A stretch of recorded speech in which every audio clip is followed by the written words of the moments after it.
Hello friends, in this video we are going to study the podcast of Audit and let's begin without wasting any time because it is a revision lecture आणि मला नाही असं वाटत की तुमचा time waste व्हायला पाहिजे. मुझे ऐसे नहीं लगता कि आपका टाइम वेस्ट होना चाहिए. तो सबसे पहले नेचर ऑफ ऑडिटिंग स्टार्ट करते हैं. तो ऑडिट मतलब क्या? ऑडिट मतलब it is an independent examination of financial information of an entity irrespective of its size and legal form, and such examination is conducted with a view to express an opinion thereon. ये definition आपको learn होनी चाहिए क्या एक independent examination है किस चीज का, फाइनेंशियल इंफॉर्मेशन का, irrespective of its size and legal form. और ये एग्जामिनेशन क्यों करते हैं? उस पे ओपिनियन फॉर्म करने के लिए. Overall objective of the auditor, auditor की ऑब्जेक्टिव क्या होता है ऑडिट करते समय? उसे देखना है कि the financial statement is free from material misstatement, ठीक है, to give a reasonable assurance. Third, to report on the financial statements and to communicate as required by the SAs. मतलब आपको ध्यान में रखना है कि ऑडिटर ने क्या करना है, एसेज ने जो बोला है उस तरह उसको कम्युनिकेट करना है. सेकंड, उसको एक रीजनेबल एश्योरेंस देना है. थर्ड, उसको फाइनेंशियल स्टेटमेंट पे रिपोर्ट करना है. उसको फाइनेंशियल स्टेटमेंट पे रिपोर्ट करना है. उसके पहले क्या बोला था मैंने, उसको कम्युनिकेट करना है एज अकॉर्डिंग टू एसेज. सबसे पहले उसको फाइनेंशियल स्टेटमेंट पे रिपोर्ट करना है और उसको कम्युनिकेट कैसे करना है, as according to the standards of auditing. Then उसको एक रीजनेबल एश्योरेंस लेना है and ensure that the financial statement are free from material misstatement.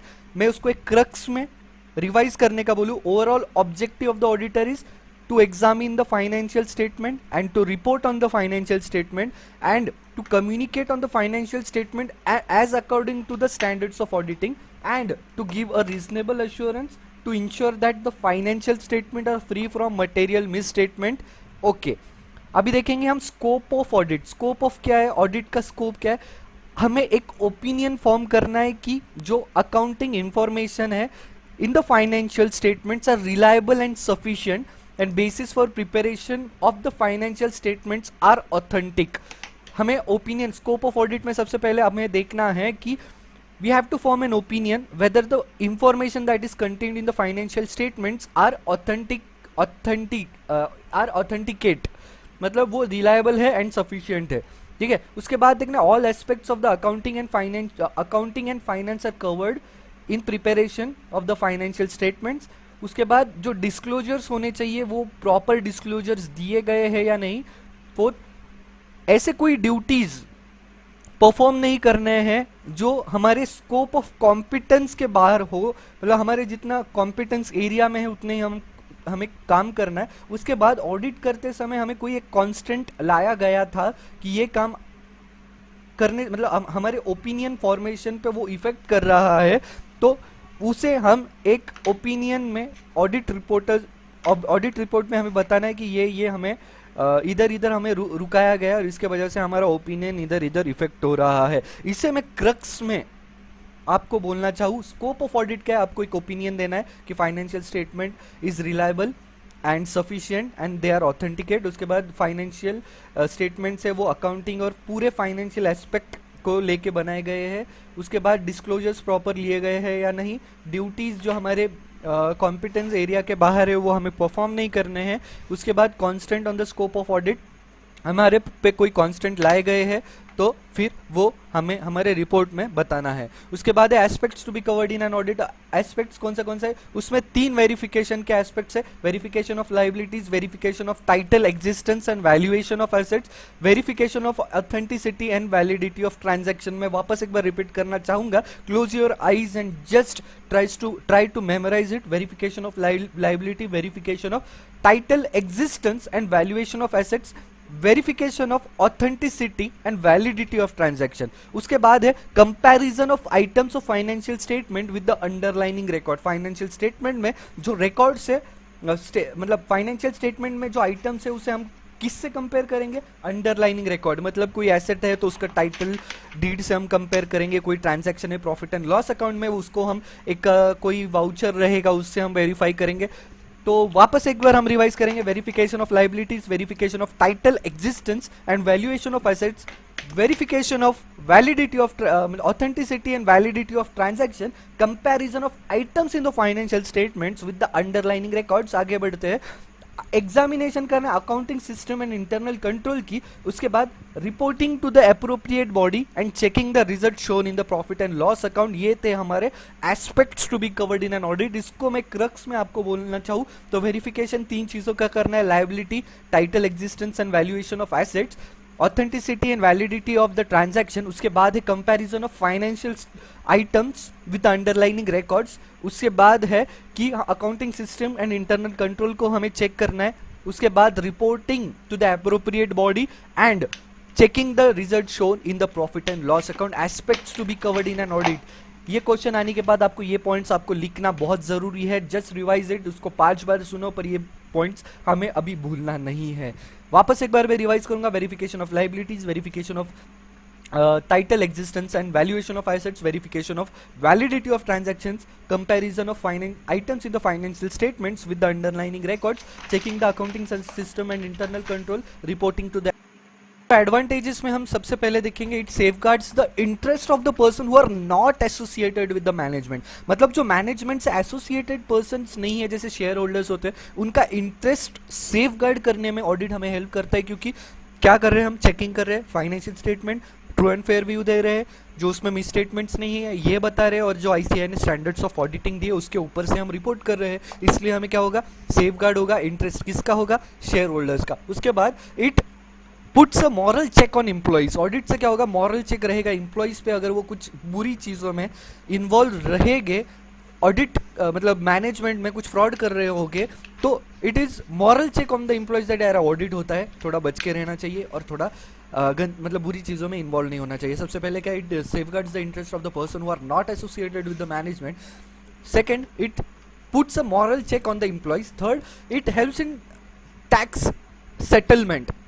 ठीक है, कुछ टैक्स लाइबिलिटीज रहेगा, लाइबिलिटीज ऑफ टैक्सेस रहेंगे, तो उसे सेटलमेंट करने में हमें ऑडिट हेल्प करेगा। उसके बाद ट्रेड डिस्प्यूट्स कुछ रहेंगे, तो उसे हमें यूज करेगा ऑडिट सेटल करने में।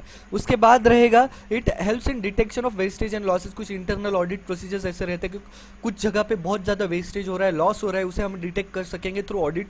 और उसके बाद government sometimes in audited financial statements to give certain subsidies and relaxations to the organization. Okay, तो फिर एडवांटेजेस ऑफ ऑडिट का, safeguard the interest of the person who is not associated with the management, acts as a moral check on the employees. उसके बाद helpful in settling the liabilities of taxes. उसके बाद settling the trade disputes, help in detection of wastage and losses, and government may require audited certified statement so that they can give certain relaxations to the organization. उसके बाद हम देखेंगे limitations of the audit. ठीक है, ऐसे 200 में क्या बताए, overall objective of the independent auditor and conduct of an audit in accordance with the standards of auditing. ऐसे 200 में हमें overall objective of the auditor में हमें क्या पढ़ा था कि वो उसे रीजनेबल अश्योरेंस देना है, स्टैंडर्ड्स ऑफ ऑडिटिंग के तरह से उसे कम्युनिकेट करना है, रिपोर्ट करना है फाइनेंशियल स्टेटमेंट पे, और उसे देखना है कि फाइनेंशियल स्टेटमेंट में कोई मिस स्टेटमेंट ना हो। ये ऐसे 200 ने भी हमें बताया है। उसके बाद the auditor is not expected to and can not reduce the audit risk because there are certain inherent limitations in on audit.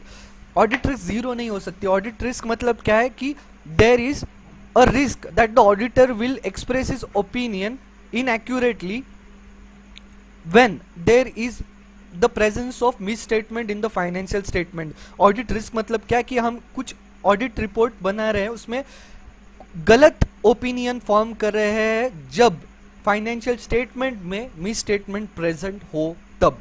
ठीक है, लिमिटेशंस ऑफ ऑडिट 4 चीजों के वजह से आती है, nature of financial reporting, nature of audit procedures performed, timeliness of financial information and the benefit between the balance between benefit and cost and other matters that affect the limitations of audit. ठीक है, 4 चीजें, nature of financial reporting and audit procedures, timeliness of financial reporting and the balance between benefit and cost, other matters that affect the limitations of audit. सबसे पहले nature of financial reporting, उसमें क्यों limitations आता है, क्योंकि financial statements बनाना किसके जिम्मेदारी है, whose responsibility is to make the financial statement? It is the responsibility of the management to make the financial statement. Nature of audit procedures performed, audit procedures perform करते समय कुछ एक ऐसे limitations आ जाते हैं ऑडिटर पे। कब आते हैं, जब हम एक ऑडिट एविडेंस जमा करते, ऑडिट करते समय कि यार हमें एविडेंस दो, एविडेंस दो, एविडेंस दो, तो इतने आसानी से नहीं मिलता है, तो तब क्या होता है, एक लिमिटेशंस आता है ऑडिट पे। ठीक है, क्यों आता है? क्योंकि मैनेजमेंट क्या करता है, इंटेंशनली या अनइंटेंशनली हमें इंफॉर्मेशन नहीं देगा।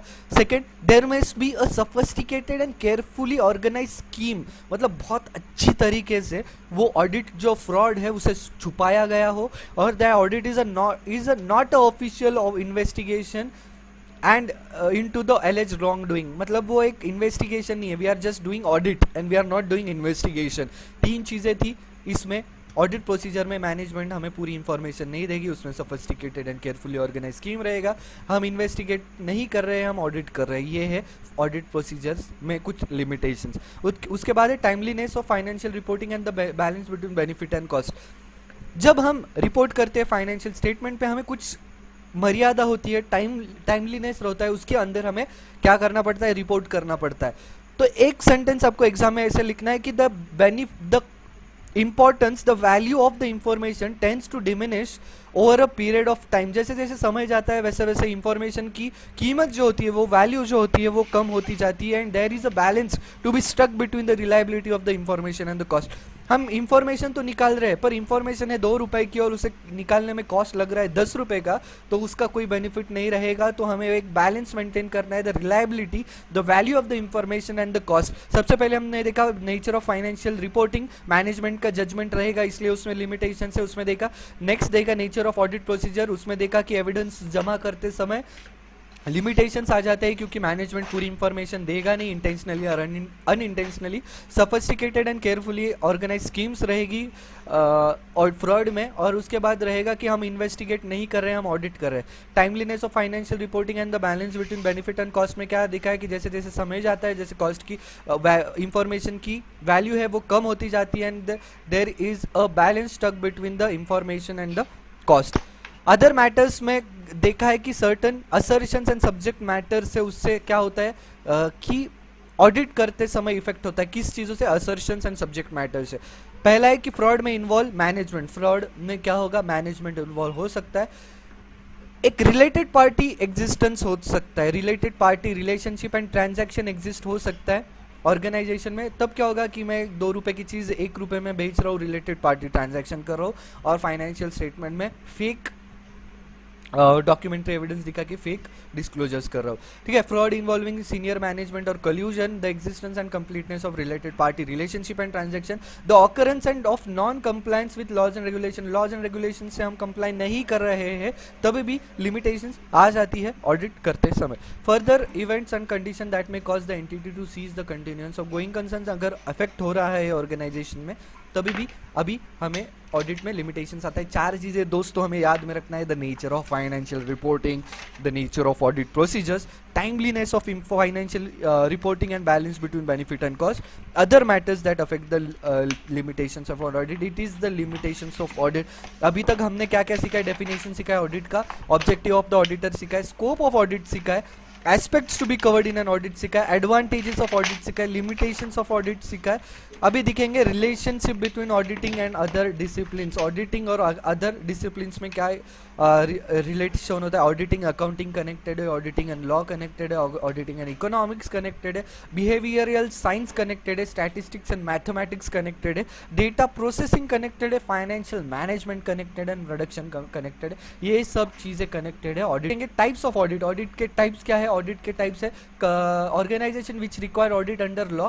2 तरीके के ऑडिट रहते हैं, एक रिक्वायर्ड बाय लॉ, एक रहता है voluntary audit. Required by law है companies govern under companies act, उनको करना पड़ता है audit. Banking companies, electric supply companies, cooperative societies company, public and charitable institution corporation set up under the act of parliament and state legislature, specific entities under various sections of income tax act 1961, इन सबको करना है audit under the law. कितनी company, 1 2 3 4 5 6 companies है, 6 लोगों को audit करना पड़ता है कंपल्सरीली कंपनीज एक्ट के under. Banking company, electric company, cooperative society, public and charitable trust, corporation set under the parliament और state legislature, specified entities under various section of income tax act. Voluntary audit कौन करना पड़ता है? Audits of accounts of proprietary entities, partnership firm, Hindu undivided family है, voluntary audit कर सकते। क्यों करेंगे? क्योंकि उन्हें इंटरनली कुछ बेनिफिट मिलना है, इंटरनल ऑडिट करना है, वेस्टेज कम करना है, या उनको ट्रेड डिस्प्यूट निकालना है, लाइबिलिटी ऑफ टैक्सेस करना है, और कुछ गवर्नमेंट सब्सिडीज देने वाले हैं। ये सब हमने देखा था, एडवांटेजेस ऑफ ऑडिट। ये सब वॉलंटरी ऑडिट करने के कंडीशंस हो सकते हैं। ओके, समझ में आ रहा है? सो अगर आपको ये वीडियो पसंद आ रहा है तो प्लीज़ लाइक करिए, शेयर करिए आपके दोस्तों के साथ।